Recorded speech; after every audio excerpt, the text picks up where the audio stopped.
Tehran's stealth drones. Full implications of Iran's acquisition of the US RQ-170 in the Middle East and beyond. Iran's acquisition of the RQ-170 has had wide-ranging consequences not only for Tehran but for a number of other potential US adversaries as well.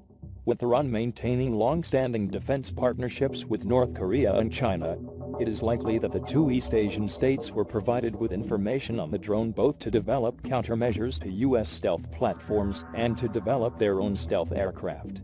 Pyongyang and Tehran have a long history of technology sharing dating back to the early 1980s, and the opportunity to study the RQ-170 could prove an invaluable opportunity to modernize North Korea's air defenses for counter-stealth roles. New Korean air defense platforms have notably been developed to counter the latest American aircraft at long ranges, many of which use similar stealth technologies, making access to the RQ-170 highly valuable. North Korea's more recent pledge to develop more advanced military drones domestically could plausibly also benefit considerably. China is also thought to have benefited, and within 5 years of the incident the country was testing its own advanced stealth drones which bore a strong resemblance to the RQ-170 and are thought to have improved on the design and adapted it for a much wider range of roles. Iran for its part has extensively studied the airframe captured and, likely with assistance from its defense partners, developed a number of indigenous unmanned aircraft with advanced stealth capabilities.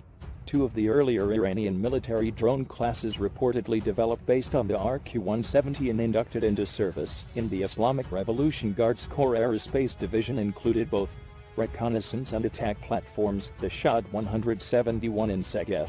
These were for a long time the only stealth drones confirmed to have been deployed by any military outside the Western Bloc and China, as Iran expanded its military presence in Syria as a result of the power vacuum in the country and deployed assets near Israel's borders. An Iranian surveillance drone derived from the RQ-170 reportedly carried out reconnaissance operations inside Israeli airspace amid growing tensions between the two countries. This is thought to have been a shahed platform. Former head of Mossad Danny Yadam stated regarding the incident, "It was a sophisticated operation. The UAV was almost an exact replica of the US drone that fell in their territory. If it had exploded somewhere in Israel, it may not have been possible to identify it as an Iranian-manufactured drone." The stealth drone reportedly evaded multiple attempts by Israel's US-made Patriot missile batteries to neutralize it from the ground, and the Israeli Defense Force was forced to rely on an attack helicopter to bring down the stealth drone at close range. The full implications of the loss of the RQ-170 have yet to be fully known by the United States and its allies, with the U.S. military and those of many of its higher-level defense clients heavily reliant on stealth technology. The fact that relatively immature Iranian defenses could bring down such aircraft represented a concerning loss.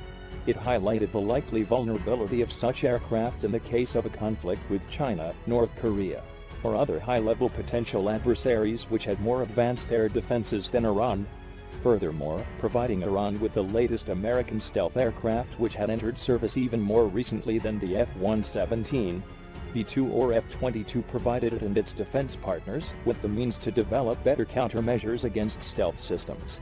Iran's long-range anti-aircraft weapon systems such as the Bayvar 373 and Shahed-191 air defense platforms are almost certain to have benefited from being able to test their technologies against a modern stealth aircraft and tailor their capabilities to countering it. Thirdly, and perhaps most seriously, the deployment of stealth aircraft not only by Iran, but also by China, and in future likely by Russia and North Korea as well are likely to be made all the more lethal by access to the RQ-170s. Technologies, which provide a basis for these countries to further develop their own stealth technologies, from the South China Sea to the Korean Peninsula to Syria and Eastern Europe. Therefore, America's loss of what was then its newest stealth aircraft will likely adversely impact its interests on multiple fronts.